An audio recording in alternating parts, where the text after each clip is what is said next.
If there is one moment or an experience that sparked the vision of the Becoming Institute, I'd have to take you all the way back to 2016, almost 9 years ago now. On November the 12th, I dropped my husband to the airport. He is going on a business trip to Shanghai, China. And I drop him off and I get on with my day. The kids and I get to have a little bit of fun. They sprawl out on a blanket in front of the TV. I give them permission to stay up as late as they can, and I head off to bed. And what would wake me in the morning is a phone call from a physician in China. He is working in the emerge department, and a man has just come in and he's had a massive stroke. By the time the physician is speaking with me as a nurse, you're wondering, why do I have to give permission?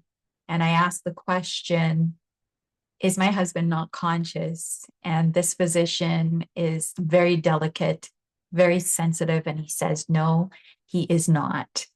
And I begin to understand the fullness of what is happening here, and would spend the next 5 days getting ready to travel to Shanghai, and would spend the next 21 days in Shanghai. And what I noticed about that moment is that it should have been a really powerfully overwhelming moment. And yet there was something that was happening that I could sense that was not altogether visible. And I guess the best way that I could describe it is that there was a gathering, like when you're going through a real stressful moment and you want people to be there for you. I felt like there was an invisible gathering that surrounded me, comforted me, elevated me, and brought me through that experience. It's the hardest thing to describe. And yet there was also a physical gathering that was happening at the same time. I remember my husband's cousin saying to me, Joan, you're going abroad. It's a very stressful time. She didn't quite say it like that, but she said, you want to kind of control the communication that you're going to offer to people. So why don't you form a WhatsApp group and invite people to the WhatsApp group? And then that way you can give a once a day report. And then that way you're not constantly, answering questions. And I thought it was a good idea. So I called the group, what did I call it? Good Vibrations. And I welcomed people into the Good Vibrations group. And people just kept coming. And I think by the time I returned to Canada, there were over 100 people in this group.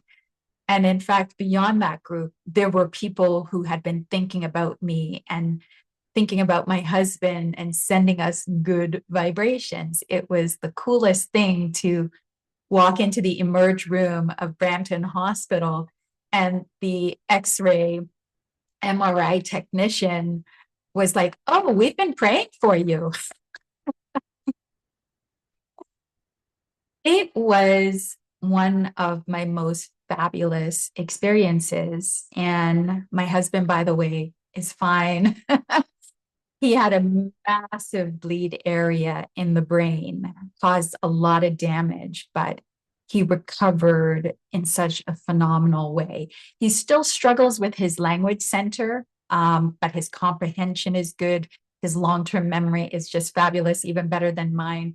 And while I'm the visionary, he is the one behind the scenes here at the Becoming Institute that makes sure that whatever I dream of, we can operationalize.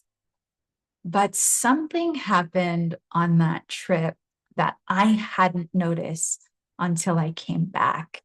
It was kind of like there was a spiritual shift, a vibrational shift, something monumental changed with me that I had to then spend about 8 years discovering.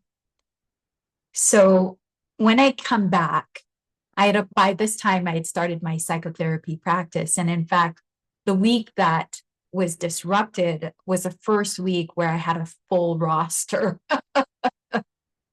And so I come back But then I'm also noticing the ways in which people are responding to the fact that I'm doing psychotherapy. And I'm also noticing the ways in which they're responding to what would become the becoming method. And it, I guess, concerned me enough that I began to ask a question. And the question was this: is this the right thing for me to do? Is this therapy what you want me to do? And I remember writing the question in my journal and then sitting down in a time of meditation to receive the answer. It's kind of a long story what happened, but essentially a verbal message came forward. And the message was this: I made the human body. If you want to do the therapy, go ahead and do the therapy. But I have so much more in mind for you than that. And it's the so much more that connects to the first, statement that I made about the client who's calling us to offer so much more. And so, as I think back to the so much more that I am to do and was to do, I at first did not quite understand that this was about nursing. And yet I understood it was about healing, and especially the most traumatic moments that one experiences in life.